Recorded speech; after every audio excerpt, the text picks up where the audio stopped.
Bem-vindos! Hoje vamos mergulhar numa tensão que, olha, ecoa há mais de um século, não é? Sem dúvida. As críticas fortes de Ellen G. White, a EGW, uma voz profética-chave para a Igreja Adventista do Sétimo Dia, dirigidas à própria liderança da Igreja, à Associação Geral. E a grande questão é, será que isso significa que ela via a Igreja como caída? Como Babilônia? Sem autoridade divina? É isso que vamos tentar perceber. Para esta conversa vamos usar os escritos da própria EGW, claro. Cartas, testemunhos... Sim, publicados e não publicados também, que são importantes. Exato. E também algumas análises mais recentes, vídeos que andam por aí a discutir isto. A nossa ideia aqui não é só atirar citações umas contra as outras. Queremos mesmo perceber o contexto, não é? Histórico, teológico. Fundamental. Para tentar separar factos de interpretações, às vezes um bocado enviesadas, e perceber o que ela realmente pensava sobre a estrutura da Igreja, a sua autoridade, o seu futuro. Ok, vamos lá desmontar isto. Para começar, é inegável, Ellen White não tinha papas na língua.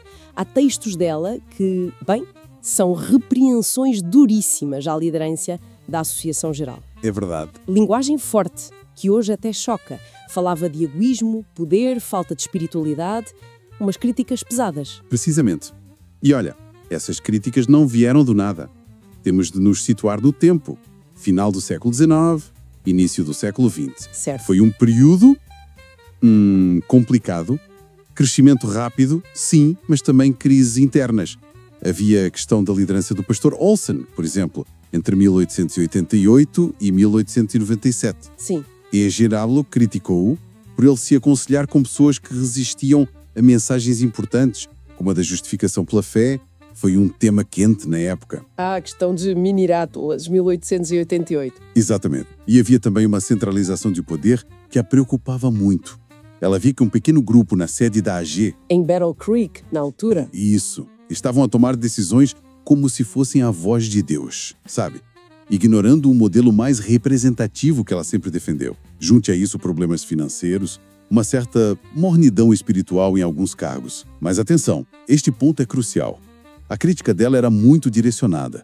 Era as ações, as atitudes daqueles homens específicos naquele momento. Não era a instituição da AG em si. Ela chegou mesmo a dizer que não podia mais considerar a voz da Associação Geral representada por esses poucos homens como a voz de Deus. Percebe a nuance? Era a distorção da autoridade por um grupo. Não era um ataque à estrutura em si, quando funcionava como devia. Isso é interessante, porque às vezes ouve-se dizer que, no fundo, talvez ela fosse contra a ideia de uma igreja organizada. Preferia algo mais solto, menos estruturado. Pois é, essa ideia circula. Quase uma anarquista espiritual, vá. Olha, essa ideia não podia estar mais longe da realidade. Pelo menos da realidade documentada.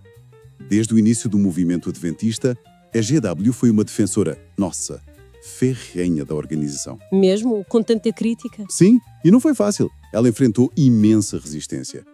Muita gente associava qualquer estrutura formal a Babilônia, a um clero opressor, aquelas ideias. Sim, resquícios de outras experiências religiosas, talvez. Exato. E ela argumentava sem parar que a organização era indispensável. Indispensável para quê? Para sustentar missionários, levar a mensagem a novos sítios, proteger as igrejas de enganos, gerir propriedades, coordenar publicações, a lista é enorme. Faz sentido logisticamente. E ela dizia que a organização foi fruto de muita oração, de orientação divina.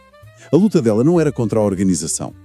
Era para que a organização funcionasse bem segundo os princípios de Deus. Representatividade, humildade, serviço. Percebo, ela lutou pela estrutura, então. Mas como é que isso casa com as críticas tão fortes à autoridade da Associação Geral, da AG? Parece um paradoxo. Bem, a chave parece-me está na distinção que ela fazia. Onde é que residia a verdadeira autoridade? Para a EGW, a autoridade mais alta de Deus na Terra não estava numa pessoa só, nem no presidente da AG. Não. Não. Estava na Assembleia da Associação Geral. Reunida. Com representantes eleitos de todo o mundo. Ah, o coletivo. Exato. Ela escreveu isto claramente. Deus ordenou que os representantes de sua igreja, quando reunidos numa Assembleia Geral, devam ter autoridade.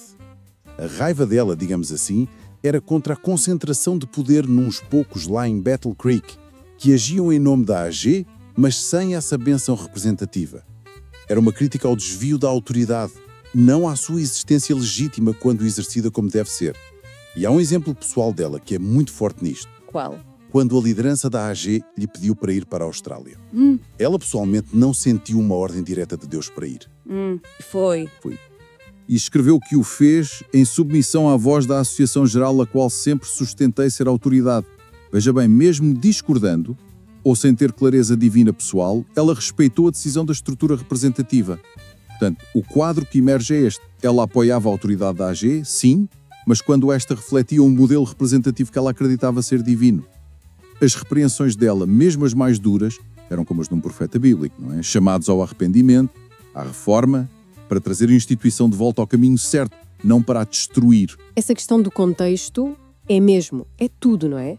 Pegar numa frase solta, especialmente uma crítica forte, sem perceber o quando, o para quem, o porquê, Exatamente. pode levar a conclusões completamente ao lado. Completamente. E talvez a pergunta mais importante seja: o que é que ela escreveu depois? As repreensões mais cáusticas, digamos, foram dirigidas a problemas muito específicos de uma época. E a própria IGW reconheceu mais tarde que houve mudanças, a situação não ficou parada naquilo. Há uma história ótima, quase uma lição prática, com o próprio filho dela, o Edson White. Ah, sim. Conte lá. Ele sentiu-se injustiçado por uma decisão da igreja e começou a usar citações antigas da mãe, aquelas críticas duras à liderança, para justificar a sua rebeldia. Usou as armas da mãe contra a igreja. Exato. E a resposta da IGW foi uma repreensão firme ao filho. Ela escreveu-lhe algo tipo: dói-me que estejas a usar palavras que escrevi antes daquela assembleia importante. Desde então, grandes mudanças ocorreram. Sim, houve injustiças terríveis no passado, mas Deus interveio, trouxe mudanças. O que era preciso dizer antes já não se aplica da mesma forma agora, porque o Senhor pôs as coisas em ordem. Uau, direta. Muito direta. Ela deixou claro: usar críticas passadas para atacar uma situação presente que já foi corrigida era, no mínimo, desonesto. E a prova de que a confiança dela foi restaurada na liderança reformada da AG vê-se nos comentários dela sobre o pastor A.G. Daniels. Ele assumiu a presidência em 1901, depois de uma reorganização importante. Sim. Por Daniels para levar as suas responsabilidades. Ora, se ela achasse que a AEG estava perdida, caída irremediavelmente, como é que podia dizer que Deus tinha escolhido o seu presidente? Não faria sentido. Pois não. Isso mostra que as críticas eram mesmo contextuais e que ela reconhecia as reformas. Vamos então àquela acusação mais explosiva, que muitas vezes se alimenta dessas críticas fora de contexto. A ideia de que a Igreja Adventista do Sétimo Dia, a IASD, se tornou Babilónia. Certo.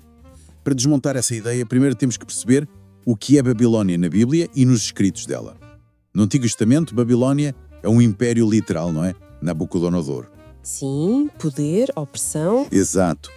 Símbolo de poder opressor, rebelião contra Deus, idolatria e também uma religião de salvação pelas obras. Já no Novo Testamento, e principalmente no Apocalipse, Babilônia vira um símbolo espiritual. É a grande cidade que se opõe a Deus. Apocalipse 16 descreve-a como um sistema tripartido. O dragão, que representa o paganismo, o espiritismo. Ok. A besta, que ela identifica com o poder papal romano. Certo. E o falso profeta, que seria o protestantismo apóstata, aquele que nega verdades bíblicas importantes. E estes três unem-se através do vinho de Babilônia. O vinho. Doutrinas falsas, é isso? Exatamente. São as falsas doutrinas que, segundo ela, intoxicam o mundo cristão e o afastam da verdade da Bíblia. Doutrinas como a imortalidade natural da alma, o tormento eterno no inferno, a negação da pré-existência de Cristo antes de Belém e, crucialmente, a substituição do sábado bíblico pelo domingo como dia de guarda. A união ecumênica final, nesta visão, aconteceria à volta destas doutrinas comuns, mas contrárias à Bíblia. Ok, essa é a visão da Babilônia. E onde é que a IASD entra nisso, segundo a IGW? Bem, a resposta dela é inequívoca. A IASD não é Babilônia. Pelo contrário, foi levantada por Deus precisamente para denunciar Babilônia e chamar as pessoas a sair dela. Aquele chamado "Sai dela, povo meu", de Apocalipse 18. Então a missão seria oposta? Completamente oposta. proclamar as verdades que Babilônia rejeita. O sábado, o estado dos mortos, a mensagem do santuário, essas coisas. E ela foi muito explícita sobre isto. Numa carta de 1893, ela escreveu, preto no branco, o Senhor não vos deu uma mensagem para chamar os adventistas do sétimo dia de Babilônia. Essa mensagem não vem de nenhum mensageiro celeste. Tão claro quanto possível. Sim. E publicou artigos com títulos tipo A Igreja Remanescente não é Babilônia. Para ela, aplicar essa profecia à própria Igreja era um erro grave, perigoso e muitas vezes motivado por descontentamento pessoal, orgulho ferido, sabe? Para além dessas negações tão diretas, há mais alguma coisa que mostre o compromisso dela com a IASD, mesmo com as falhas até ao fim da vida? Sim, há factos bastante fortes, diria. Olhe para o testamento dela. O testamento? Sim. Primeiro, ela pediu que o seu funeral fosse conduzido pela Igreja Adventista. Segundo, e talvez mais importante, ela nomeou a Comissão Executiva da Associação Geral, a liderança máxima eleita, como autoridade final sobre todo o seu enorme legado literário. Os escritos dela. Todo o património dela ficou sob a guarda da AG. Exato. E a pergunta óbvia é, se ela achasse que a Igreja era apóstata, Babilônia, ia confiar o seu legado mais precioso, os testemunhos que deviam guiar a Igreja, nas mãos dessa liderança? Não faz sentido nenhum. Realmente. É um ponto forte. E as declarações dela mais tardias reforçam isso. Mesmo reconhecendo as fraquezas, ela escreveu que a Igreja, enfraquecida e defeituosa como é o objeto de sua suprema consideração. Mesmo com defeitos? Mesmo com defeitos. Disse, a Igreja pode parecer prestes a cair, mas não cai. Ela permanece. E em 1905, quando havia alguma agitação para formar novas organizações, ela foi taxativa. Não podemos agora entrar em nenhuma nova organização, pois isso significaria apostasia da verdade. A lealdade dela era a estrutura estabelecida, embora sempre lutando pela sua purificação. Fica claro que a perfeição não era algo que ela esperasse da Igreja aqui na Terra. Mas então, qual era a atitude que ela aconselhava perante os erros, as falhas que sempre vão existir? Como é que se lida com a imperfeição? Ela era muito realista. A Igreja é feita de pessoas, não é? O trigo e o joio crescem juntos até a colheita final. Mas ela advertia muito contra a passividade, aquilo que poderíamos chamar síndrome de Eli. O sacerdote que via os filhos a pecar e não fazia nada. Exatamente. Ver o erro e cruzar os braços à espera que Deus resolva tudo magicamente. Não. A Igreja, dizia ela, precisa ser ensinada, arrependida, advertida. A reforma é uma responsabilidade ativa. Só que há uma forma certa e uma forma errada de procurar essa reforma.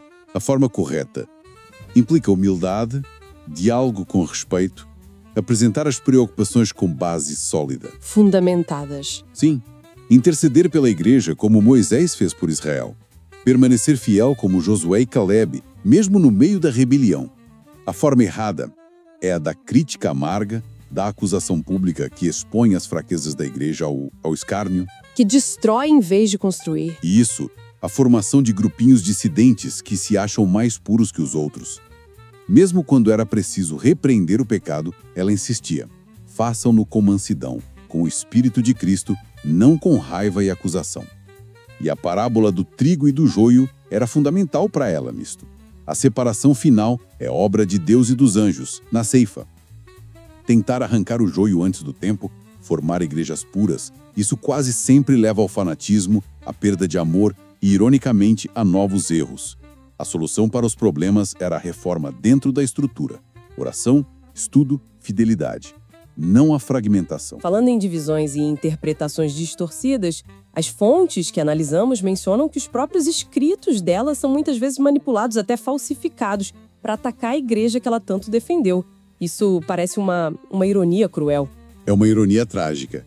E, veja bem, ela mesma previu isso. Alertou que haveria pessoas que pegariam nos testemunhos dela e os colocariam numa moldura de falsidade. Ela previu a manipulação dos seus textos? Sim, torcendo palavras, tirando frases de contexto para apoiar as suas próprias ideias e enganar os outros. E, infelizmente, a história mostra que isso aconteceu. Vezes sem conta. Há exemplos claros disso, sabe? Textos que são atribuídos a ela sem qualquer prova ou que são adulterados. Por exemplo, anda por aí um texto que compara líderes adventistas a Josué e Caleb e diz que a igreja ia andar 40 anos no deserto por causa de 1888. Esse texto é atribuído a um suposto boletim da Conferência Geral que nunca existiu. É uma invenção. Outro caso. Há uma citação onde EGW fala sobre sair da condição espiritual de Laodiceia para a de Filadélfia, referindo-se aos estados das igrejas em Apocalipse, não a igrejas literais. Condição espiritual. Exato. Mas grupos dissidentes pegaram nesse texto e alteraram a palavra condição para igreja. Para quê? Para justificar a saída da EASD, que eles rotulam de Laodiceia, para o grupo deles que se autoproclama Filadélfia. Mudam uma palavra e o sentido muda todo? Completamente. Mudam palavras, datas, fontes, para fabricar apoio onde ele não existe. É um padrão que se vê em certos movimentos dissidentes. Por exemplo, o movimento de reforma que surgiu depois da Primeira Guerra Mundial por causa de divergências sobre serviço militar e outros assuntos. Desde cedo usaram textos manipulados para se legitimarem. Ok. Então, resumindo o que exploramos aqui, Ellen White foi, sim, uma crítica severa. Não há dúvida. Mas as críticas dela eram contextuais. Exato. Eram dirigidas a problemas específicos na liderança da AG numa época específica. Problemas que ela mesma reconheceu que foram, em grande parte, abordados e corrigidos depois. Ela defendeu apaixonadamente a organização da igreja. Respeitou a autoridade da AG quando esta atuava como devia, representativamente. Sim. Rejeitou de forma absoluta a ideia de que a ISD fosse Babilônia. Via antes como um movimento chamado precisamente a denunciar Babilônia. O oposto, na verdade. E alertou contra a distorção e até a falsificação dos seus escritos para semear divisão. A igreja é imperfeita, claro, mas ela via como o objeto do cuidado especial de Deus. Exatamente. A visão dela não é, de forma alguma, de conformismo cego, mas também não é de rebelião destrutiva. É um equilíbrio delicado, não é? Lealdade à estrutura que ela queria ter sido estabelecida por Deus, mas combinada com uma responsabilidade constante nossa, individual e coletiva, pela reforma, pela santidade, pela fidelidade à verdade. É um chamado à maturidade espiritual, diria eu. Então o que é que isto tudo significa para nós, hoje? Talvez a reflexão final possa ser esta. Perante as falhas e imperfeições que sempre vão existir em qualquer instituição humana, como é que cultivamos um espírito de discernimento? Boa pergunta. Como ser um agente de reforma construtiva, inspirado por este exemplo de crítica leal, sem cair na armadilha do cinismo, daquela crítica que só destrói, ou da tentação de ir a criar o nosso próprio cantinho puro? Como é que se encontra o equilíbrio entre respeitar a estrutura que se acredita ter orientação divina e, ao mesmo tempo, buscar incansavelmente a pureza da fé e da prática na nossa vida e na comunidade? Fica a questão. Agradecemos a companhia nesta análise. Esperamos que tenha ajudado a lançar alguma luz sobre estas questões que são, de facto, complexas. Até à próxima.